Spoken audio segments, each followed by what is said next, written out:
স্বার্থের কাছে সবাই অসহায়, এই কথাটি যতটা নির্মম ঠিক ততটাই বাস্তব। আমরা মনে করি যে আমাদের সম্পর্ক, বন্ধুত্ব, ভালোবাসা এগুলো নিঃস্বার্থ হবে, কিন্তু সময়ের একটা ব্যবধানে যখন স্বার্থ এসে দাঁড়ায়, তখন কাছের মানুষগুলো দূরে সরে যায়। যে মানুষটা আপনাকে একসময় বলতো, তোমাকে ছাড়া আমি চলতে পারি, তুমি ছাড়া আমার জীবন অসহায়, সেও একসময় দূরে সরে চলে যায়।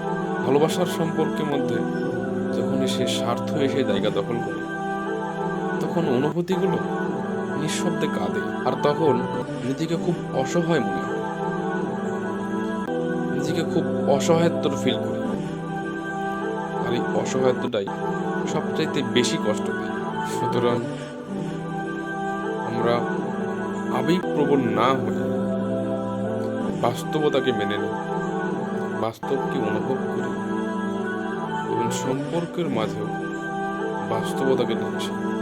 তাহলে স্বার্থ এবং সম্পর্ক দুই ঠিক থাকবে।